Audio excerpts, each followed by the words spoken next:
జ్ఞాపన ప్రార్థనలు అయ్యాయి. బైబిల్ స్టడీలోకి వచ్చాం.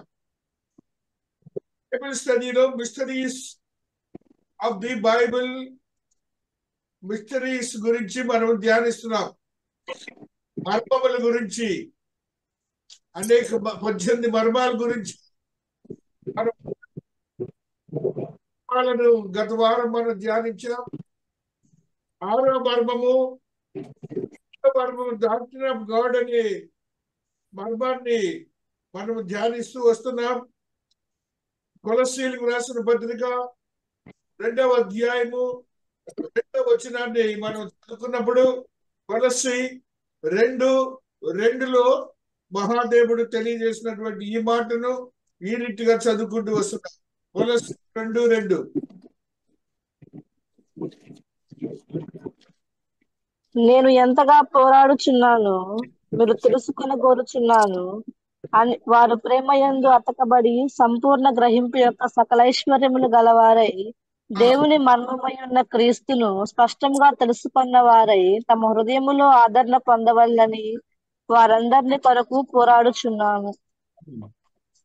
క్రీస్తును మర్మమై ఉన్న క్రీస్తును, దేవుని మర్మమై ఉన్న క్రీస్తును స్పష్టముగా తెలుసుకున్న వారై, అది మెయిన్, అది స్పష్టముగా తెలుసుకున్న వారై క్రీస్తు దేవుని మర్మమని తమ హృదయంలో ఆదరణ పొందవలని వారందరి కొరకు పోరాడుచున్నాను.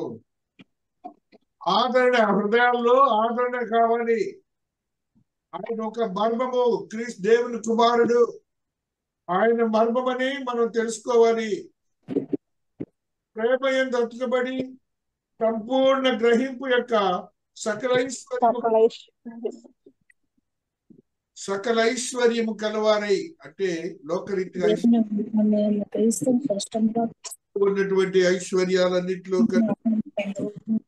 సన్నిధిలో ఉండే ఐశ్వర్యమే గొప్పదని గ్రహించాలి. 1 తిమోతి 3:16 కూడా మన సత్యాన్ని చదువుదాం.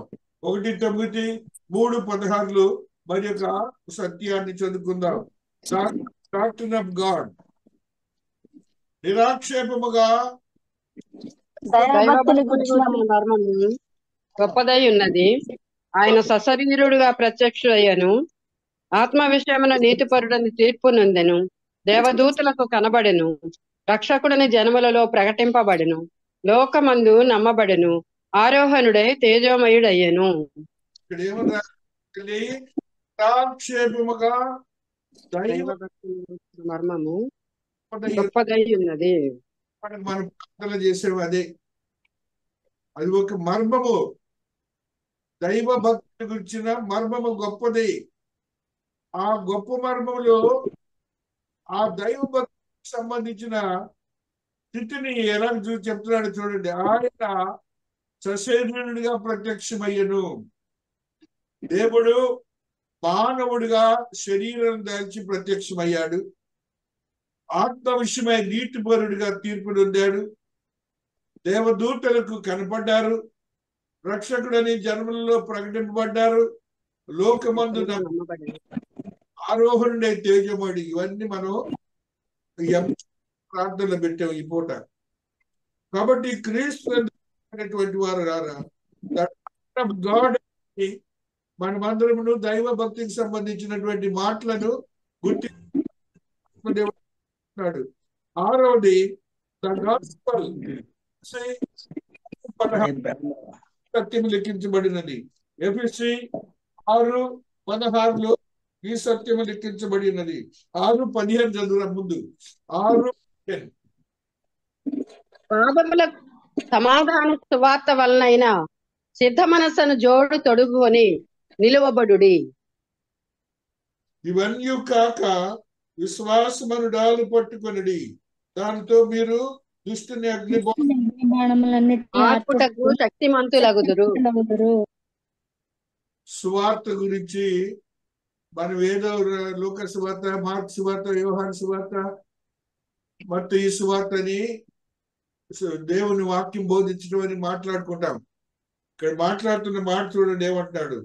పాదములకు సమాధాన సువార్త వలనైనా సిద్ధ మనసును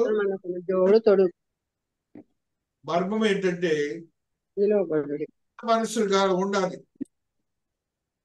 సువార్త పాడడానికి సిద్ధమైనటువంటి మనస్సు ఉండాలి.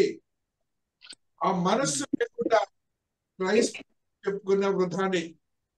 నెక్స్ట్ చూడండి, అవి కాకుండా ఇవన్నీ కాక విశ్వాసం శ్వాసమును డాలు పట్టుకొనుడి. దానితో మీరు దుష్టుని అగ్ని బాణములన్నిటిని ఆర్పుటకు శక్తిమంతులగుదురు.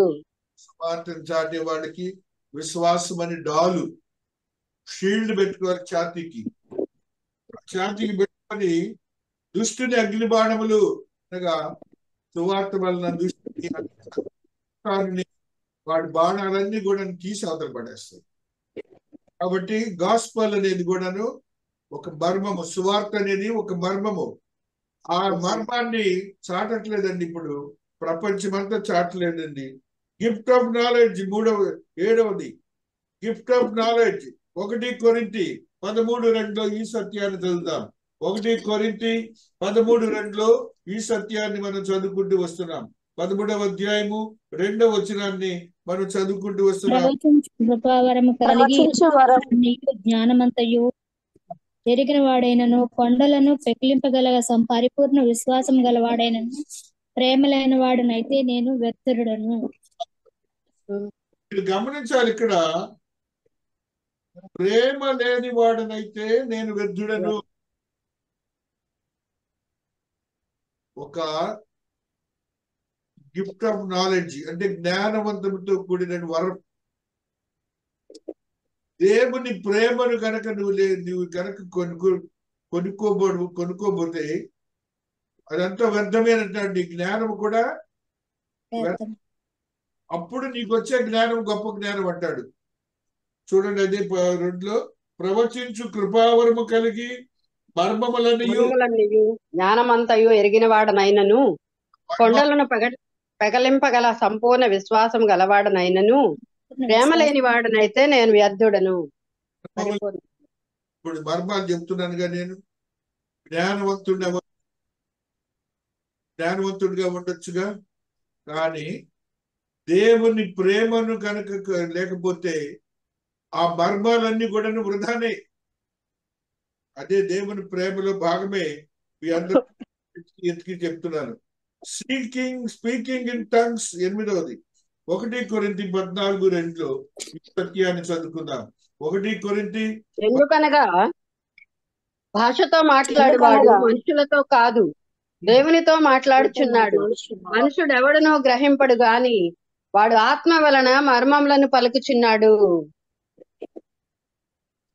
మహాదేవుడు. ఎందుకనగా భాషతో మాట్లాడువాడు మనుషులతో కాదు, దేవునితో మాట్లాడుచున్నాడు. దేవుని మహాకృప అండి అది. హల్లెలూయా. దేవునితో డైరెక్ట్ గా మాట్లాడితే, భాషతో మాట్లాడినప్పుడు. మనకు కూడా సంఘాల్లో స్త్రీలు మన సంఘంలో కూడా ఉన్నారు. ప్రార్థనలు చేసినప్పుడు ప్రార్థన చేస్తుంటారు, భాషలోకి వెళ్ళిపోతారు. అప్పుడు ఆ భాష దేవునితో మాట్లాడే భాష. గొప్ప స్థితి. దేవునితో నువ్వు డైరెక్ట్ గా మాట్లాడటం అనేది ఒక మర్మం. ఆ మర్మయుక్తమైన స్థితి ఇక్కడ ఏమంటున్నాడు చూడండి. ఎందుకనగా భాషతో మాట్లాడువాడు మనుషులతో కాదు, దేవునితో మాట్లాడుచున్నాడు. మనుషుడు ఎవడనో గ్రహింపడు గాని ఆత్మ వలన మర్మములను పలుకుచున్నాడు. ఆ ఆత్మ వలన మర్మములను పలుకుచున్నాడు. ఒకసారి మన చర్చ్ కి 2 స్త్రీలు వచ్చారు. ఆ 2 స్త్రీల్లో ప్రార్థన చేయటం మొదలు పెట్టారు. ఆ ఒక స్త్రీకి భాషల్లో మాట్లాడుతుంది. భాష అంతా అయిపోయిన తర్వాత భాషకు అర్థం తెలియాలిగా, మనకి మర్మం తెలియదుగా. ఆమెకు దేవుడిచ్చిన వరం ఏంటంటే ఆ భాష భావాలు చెప్పే యోగ్యతలు ఇచ్చాడు. ఆ బిడ్డ ఆ దినాన ఆ ఎన్ని కూడా తెలియజేసిందని మీ అందరికి తెలియజేస్తున్నాను. మహాదేవుని యొక్క మహాకృపను బట్టి the rapture of the church 9వది the rapture of the church, సంఘము ఎత్తబడుట, అది కూడా ఒక మర్మం. 1 కొరింథీ 15:23లో ఈ సత్యము లిఖించబడినది. ద రాప్చర్ ఆఫ్ ది ప్రతివాడును తన తన వరుసలోనే బ్రతికింపబడును. ప్రథమ ఫలము క్రీస్తు. తరువాత క్రీస్తు వచ్చినప్పుడు ఆయన వారు బ్రతికింపబడుదురు.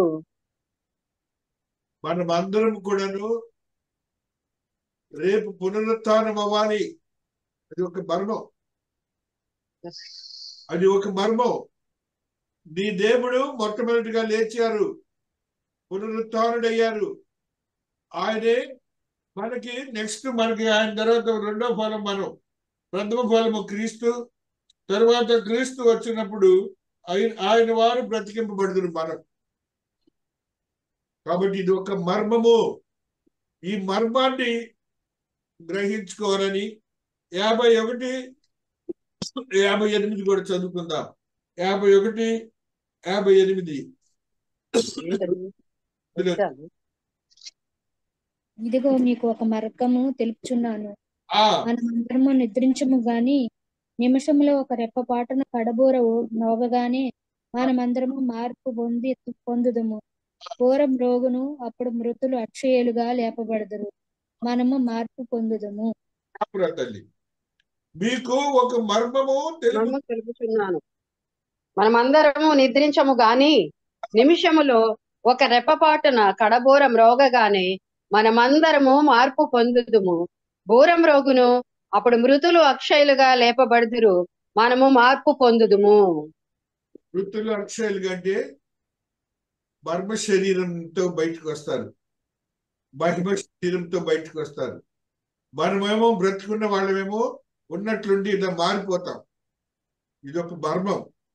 ఈ మర్మాన్ని మనం గ్రహించాలని ఆత్మదేవుడు తెలియజేస్తున్నాడు. మరి యొక్క మాటను చూడండి, అక్కడే 53వ మాట, 53వ వచనం కూడా చదువుకుందాం. క్షయమైన ఈ శరీరము అక్షయతను ధరించుకొనవలసి ఉన్నది. మత్స్యమైన ఈ శరీరము అమర్త్యతను ధరించుకొనవలసి ఉన్నది. అక్షయము, మత్స్యము, అమర్త్యము. క్షయం అంటేనేమో క్షీణించిపోయే శరీరం, మత్స్యం అంటేనేమో ప్రాణము పోగొట్టుకోవటం, అమర్త్యం అంటేనేమో ప్రాణమును తీసివేయటం. దేవాతి దేవుడు నీకు అది ఇవ్వబోతున్నాడు. నీకు మహిమ శరీరాన్ని ఇవ్వబోతున్నాడు. అది ఒక గుర్తించాలి. 54 కూడా చదువున తల్లి. ఈ క్షయమైనది అక్షయతను ధరించుకొనినప్పుడు, ఈ మత్స్యమైనది అమత్స్యతను ధరించుకొనినప్పుడు విజయమందు మరణము రుంగివేయబడను అని వ్రాయబడిన వాక్యము నెరవేరును. మరణము వాక్యం ద్వారా నెరవేర్చబడిన స్థితిని మరణము మృంగివేయబడుతుంది. ఇది ఒక మర్మం. ఈ మర్మాన్ని మనం గుర్తించుకోవాలి. నెక్స్ట్, ఓ మరణమా నీ విజయం ఎక్కడ? ఓ మరణమా నీ ముళ్ళు ఎక్కడ? మరణము ముళ్ళు మా పాపము, పాపముకున్న బలము ధర్మశాస్త్రమే. రేపు మరణం లేదు మనకి మరణం లేదు. ఇది ఒక మర్మము. ఈ మర్మాన్ని మీరు గ్రహించుకోవాలి. యోహాను సువార్తలో కూడా చదువుదాం. 14వ అధ్యాయము 1వ వచనము 3వ వచనాన్ని చదువుకుందాం. యోహాను సువార్త 14:1-3 వచనాలు చదువుకుంటూ, కలవరపడనీయకుడి, దేవుని యందు విశ్వాసముంచుచున్నారు, నా యందు విశ్వాసముంచుడి. నా తండ్రి ఇంట అనేక నివాసములు కలవు. లేని ఎడల మీతో చెప్పుదును, మీకు స్థలము సిద్ధపరచ వెళ్ళుచున్నాను. నేను వెళ్ళి మీకు స్థలము సిద్ధపరిచిన ఎడల నేనుండు స్థలములోనే మీరును ఉండులాగున మరలా వచ్చి నా యొద్ద ఉండుటకు మిమ్మును తీసుకొని పోవుదును. చెప్తున్నాడు. ఇది ఒక మర్మం. రేపు మళ్ళీ ఆయన వచ్చి నన్ను తీసుకొని వెళ్తారట. అక్కడ స్థలాన్ని ఏర్పాటు చేశారంట నిత్య జీవంలో. ఇది ఒక మర్మం. ఈ మర్మాన్ని గ్రహించి మనము నీతియుక్తమైన జీవితాన్ని జీవించాలని చెప్తున్నారు. ఎక్కడే చెప్తున్నా చూడండి, నేను వెళ్ళి మీకు స్థలము సిద్ధపరచిన ఎడల ఉండులాగున మరలా వచ్చి నా యొద్ద ఉండుటకును మిమ్మల్ని తీసుకొని పోవుదును. ఆయన స్థలములోనికి మనల్ని తీసుకొని వెళ్తారట. ఆయన స్థలమును సిద్ధపరుస్తారట. అక్కడ ఇది ఒక మర్మం. ఈ మర్మాన్ని మనం గ్రహించాలి. 1 తెస్సలోనిక 4వ అధ్యాయము 13వ వచనాన్ని చదువుకుంటూ వస్తున్నాం. 1 తెస్సలోనిక 4వ అధ్యాయము 13వ వచనాన్ని చదువుకుంటూ వస్తున్నాం. సహోదరులారా, నిరీక్షణ లేని ఇతరుల వల్ల మీరు దుఃఖపడకుండా నిమిత్తము నిద్రించుచున్న వారిని గూర్చి మీకు తెలియజేయుట నాకు ఇష్టము లేదు. యేసు మృతి పొంది తిరిగి లేచిందని మనము నమ్మిన ఎడల అదే ప్రకారము యేసునందు నిద్రించు వారిని దేవుడు ఆయనతో కూడా వెంటబెట్టుకుని వచ్చును. యేసు మృతి పొంది తిరిగి లేచినని మనము నమ్మిన ఎడల అదే ప్రకారం యేసునందు నిద్రించిన వారిని దేవుడు ఆయనతో కూడా వెంటబెట్టుకుని వచ్చును. మనం అందరూ నమ్మినడువేగా. మనమందరం ఆ రీతిగా దేవాతి దేవుని కృపను బట్టి ఆయన వెంట వస్తాం. తర్వాత చూడండి 15, మేము ప్రభు మాటను బట్టి మీతో చెప్పున్నదేమనగా, ప్రభు రాకడ వరకు సజీవులమై నిలిచి ఉండు మనము నిద్రించిన వారి కంటే ముందుగా ఆయన సన్నిధి చేరము. ఆర్భాటముతోను ప్రధాన దూత శబ్దముతోను దేవుని బూరతోను పరలోకం నుండి ప్రభువు దిగివచ్చును. క్రీస్తునందుండి మృతులైన వారు మొదట లేతురు. ఆ మీదట సజీవులమై నిలిచి ఉండు మనము వారితో కూడా ఏకముగా ప్రభువుని ఎదుర్కొనుటకు ఆకాశ మండలమునకు మేఘముల మీద కొనిపోబడుదుము. కాగా మనము సదాకాలము ప్రభువుతో కూడా ఉందుము. మనం ఎలా వెళ్తామంట? మార్పు దేవాతి దేవుని దగ్గరికి వెళ్తామంట. సదాకాలం ప్రభుత్వం. నువ్వు ఈ శరీరం ఇలాగనే మార్పు చెందుతుంది. మార్పు చెంది ఆ శరీరం దగ్గరికి వెళ్తాము. దేవాతి దేవుని దగ్గరికి వెళ్తామంట. చూడండి, సజీవులమై నిలిచి ఉండి మనము వారితో కూడా ఏకముగా ప్రభువుని ఎదుర్కొంటకు ఆకాశ మండలమునకు మేఘల మీద కొనిపోబడదాము. వీసాలు అవసరం లేదు, పాస్పోర్ట్లు అవసరం లేదు, రైళ్లు అవసరం లేదు, విమానాలు అవసరం లేదు. నువ్వు వెళ్ళిపోతావు. మహాదేవుడు ఇది నీతో నాతో మాట్లాడుతున్నారు. ర్యాప్చర్ అనేది ఒక మర్మం. ఆ మర్మాన్ని నువ్వు గ్రహించాలి. అందుకని ఇక్కడ ఏమంటున్నాడు చూడండి, ఆ మీదట సజీవులమై నిలిచిన మనము వారితో కూడా ఏకముగా ప్రభువుని ఎదుర్కొంటూ ఆకాశ మండలమునకు మేఘల మీద కొనిపోబడుతుము. కాగా మనము సదాకాలము ప్రభుతో కూడా ఉందుము. సదాకాలము. అది ఒక మర్మం. ఆ మర్మముతో అంత ముందు వచ్చిన కూడా చదువుకోండి. 16 ఆర్భాటంతోను ప్రధాన దూత శబ్దంతోను పరలోకం నుండి ప్రభు దిగివచ్చును. దేవుడు క్రీస్తునందుండి మృతులైన వారు మొదట లేతురు. శబ్దం చేసుకొని వస్తాడు దేవుడు. మృతులైన వారు మొదట లెగుస్తారు. తర్వాత మనం మార్పు చెందుతాం. సదాకాలం ఆయనతో ఉంటాం. ఆ రీతిగా ర్యాప్చర్ అనేది ఒక మర్మం. ఆత్మీయతో బలపరచబడాలని దేవుడు ఈ పరిశుద్ధ వాక్యమును దీవించునుగాక. ఆమేన్. కొనియాడ తరమే